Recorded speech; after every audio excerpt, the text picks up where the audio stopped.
Am I the jerk for telling my fiancé that if he doesn't want my little brother to be a part of our wedding, then I don't want to be a part of this marriage? I'm 30F and currently 2 months pregnant with my first child. I'm engaged to my fiancé of 3 years, James, 31M. For a little background, when I was 15, my parents had my baby brother. 5 years later, when I was 20 and Matt was 5, my parents and Matt were driving home when they got into an accident, resulting in my parents' death. After the accident, I was completely devastated, but I had to pull myself together for my brother. The following month, I buried my parents, and with the help of my aunt and uncle, I applied for guardianship of my brother. It took about 7 months before I was approved. I had to secure a stable job and income, which I did, and proper housing for me and my brother, which I managed by using money from my inheritance to buy a house. It was difficult at first, working while looking after my brother, but over time, it became easier, though it still has its ups and downs. However, I would do it all over again for him. I met my fiancé when I was 27 at a gathering, and we just clicked. After 3 months of dating, he proposed. At first, I said no because I still had my brother to take care of, but after thinking it through, I said yes, and we agreed to wait until we were financially stable. At the beginning of this year, we decided to finally tie the knot, especially since I was pregnant and didn't want my baby to be born out of wedlock. We started the wedding preparations, and it was set for October. However, after what happened last Saturday night, it looks like there might not be a wedding. We've had disagreements before, but we always resolve them. For example, when deciding on a wedding date, James initially wanted it on my brother's birthday. I had a problem with that because I wanted to throw my brother a big party for his 15th birthday. I suggested the week after, but we argued. He even ran to his mother to try to convince me, but I stood my ground, stating that my brother's birthday was important to both of us. There was some more fighting, but in the end, we reached a resolution. Then there were the roles I wanted my brother to play in the wedding. At first, I suggested that Matt be James's best man, but James wanted his best friend instead. I said okay. Then I suggested Matt be the ring bearer, carrying the rings on a little pillow, but James wanted his nephew for that role. Again, I said okay and let it go. On Saturday morning, I was watching a TikTok video where a bride asked her male best friend to be her man of honor, and I thought it was sweet. So, I decided to suggest it to James. That night, when he came home, I was in the kitchen while my brother was at a sleepover at his friend's house. As James entered, I sat down and said, "I have the perfect role for Matt." "James, what's that?" "Me, I thought he could be my man of honor. And instead of wedding parties pairing up as couples, they could walk out as singles." "James, what?" "Me, man of honor, or I'll call it my brother of honor. It would be lovely." "James, but I thought you wanted my sister to be your maid of honor." "That wouldn't work." "Me, I never agreed to that." "And what about my brother? I want him to play some role in my wedding." "James, I was thinking he could be a guest and just sit in the rows." I was completely shocked. I wanted my brother to be part of my wedding, not just some side guest. I didn't know what to say. His whole family was playing some part in the wedding, and most of my bridesmaids were his cousins, only 2 were close friends. Yet, he couldn't grant me this? I stopped what I was doing and told him no. It was my wedding too, and I wanted my brother to be my man of honor. He insisted that his sister was a better choice, and that my brother should just be a guest. He also said he didn't want children in the wedding party. I completely lost it, and the argument escalated from one issue to the next. Since Saturday, James hasn't come home. He only sent his brother to pick up some of his things, and his mother and sister have been blowing up my phone, calling me selfish and saying, "So what if your brother is a guest?" The last time they called was Wednesday night, and I went back crap insane on both of them, using language I'm not proud of. I ended the call by saying, "Yes, my brother is more important than James in this wedding. If it's happening, I will never put James ahead of Matt, so I'm effing sorry. Tell James to contact me if he wants to talk things out." Notable comments. Commenter: "I was going to suggest your brother walk you down the aisle, but then I kept reading. This is just filled with red flags. I'm gonna bypass the whole fact that your fiancé has filled every bit of the wedding roles with his family members. And out of 365 days in the year, he wanted the wedding to be on your brother's birthday. I'll simply say, I'd bet money on your fiancé pushing for your brother to leave the house after the wedding so that it's just your family, him, you, and the baby. Not the jerk, call off the wedding." Commenter: "Your dude dropped his mask a bit too soon, he thought he had you locked down. It's better to untangle yourself now and call it a bullet dodged. You deserve better." Update 3 weeks later. Hello everyone, I'm very sorry I didn't get to update you earlier due to being busy with work, canceling all my wedding preparations, and preparing Matt for sports camp. I want everyone to know that I will not be marrying James. We broke up. Well, on Friday, the week after posting my original post, I got a message from James asking to meet and talk. I agreed, but only if I could choose the day, which he accepted. I picked Sunday since I knew Matt wouldn't be home all day. After notifying James, he arrived around midday, with his mother. I was shocked when I opened the door and let them in. They sat in my living room without saying a word for a few seconds, making the moment even more awkward. Then James finally spoke, saying he was sorry for leaving and staying away because he needed time to think. His mother then started condemning me, saying I wasn't acting like a future wife and that I should consider my future husband's thoughts, along with many other comments. She said to me, I'm disappointed in you. You're getting married, and you need to stop acting like this toward your future husband.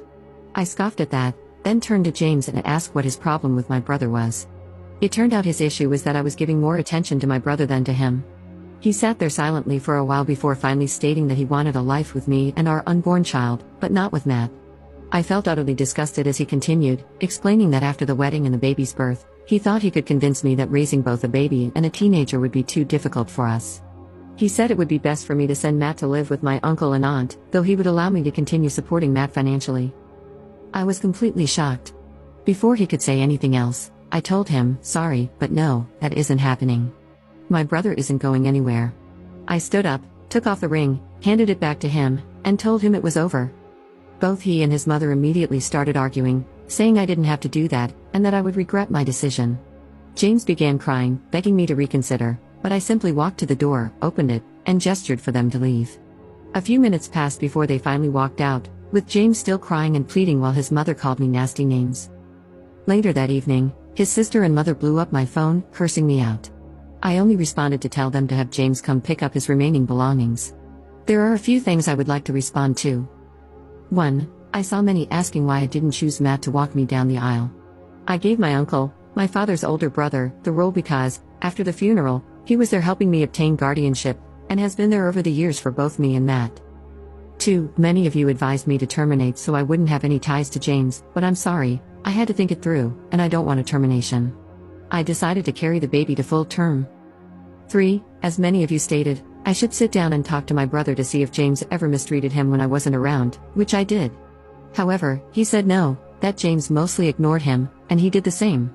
Plus, I also told him that the wedding is off. Relevant comments. Commenter. Get a lawyer now or leave the state before the baby is born. You do not want to deal with these people any more than absolutely necessary. Ops response.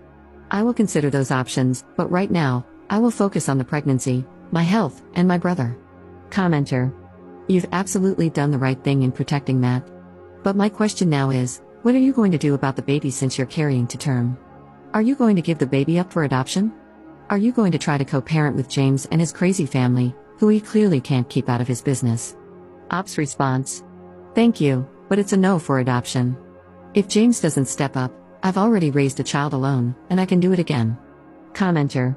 The problem isn't whether James steps up or not, he'll fight for custody because of his mother, and once he has some, your kid is going to spend 100% of James's custody time with his harpy mother, who will be feeding them a whole lot of lies about you, directly. This is going to be very, very hard for you to avoid because if he fights for custody, even across state lines, he will almost definitely get it. Once the kid is in his custody, he will let his mother do whatever she wants.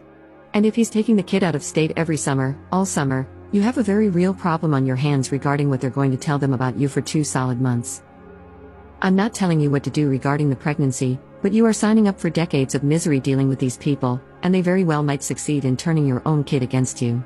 Imagine your 10-year-old coming home after 2 months of being raised by your not mother-in-law, crying, I don't get to have 2 parents because you love your brother more than me or daddy. Because that will happen. Ops response.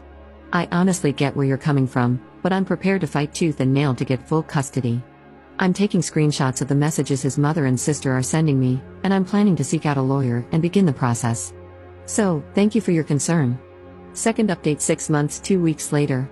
Hello everyone, first and foremost, Happy New Year. It has been a while since my last update, but I'm back to provide some news. I want everyone to know that I gave birth to a beautiful baby boy whom I named after my father, and things have been going well between me and the baby. Matt is excited to have the baby around. My uncle and aunt were present during my labor and delivery, and the day after my son was born, James and his parents visited the hospital. However, I only allowed James to see our son. According to my aunt, James's mother attempted to make a scene but was quickly silenced by my uncle, who threatened her with police action. My aunt and uncle moved in after my discharge and will stay with me until June. That isn't the only update I want to share. Last Friday, James came over to see the baby after asking to talk. He asked if there was ever a chance for us to get back together, to which I immediately said no, telling him that the day I returned the ring was the last time we had a romantic relationship and that all I'm looking for and hoping for from him is a co-parenting relationship. It took 10 minutes before he reacted, but he agreed and left. So, I'm currently looking for and scheduling meetings with lawyers to establish a suitable co-parenting schedule for us, which I hope he agrees to. Aside from that, I'm looking forward to raising and providing for my baby and Matt so they can have the best life possible. I'll keep everyone posted on any updates, and once again, thank you for all of your comments and support. Notable comments. Commenter. Congrats Op, so glad you, the baby, and your brother are happy and doing well. Make sure you get sole custody and supervised visits for James so his mother and sister don't get any time alone with your son. They'll be a disruptive and dangerous influence on him. Include clauses stating that your child and brother's son should be raised by your aunt and uncle in case of an unexpected death, and if your brother is of legal age, he can be considered as well. Don't underestimate the grandma or sister, they'll dig in for a fight, and I wouldn't be surprised if they tried to abduct him if they thought they could get away with it. As another poster mentioned, make sure all their unhinged behavior is documented, the calls, texts, outbursts at the hospital and your home, so it can help with your custody case. Even consider a restraining order against those two harpies for all the abuse they heaped on you while you were pregnant. But make no mistake, that beach will continue to come for you and the baby. Keep your guard up and fight.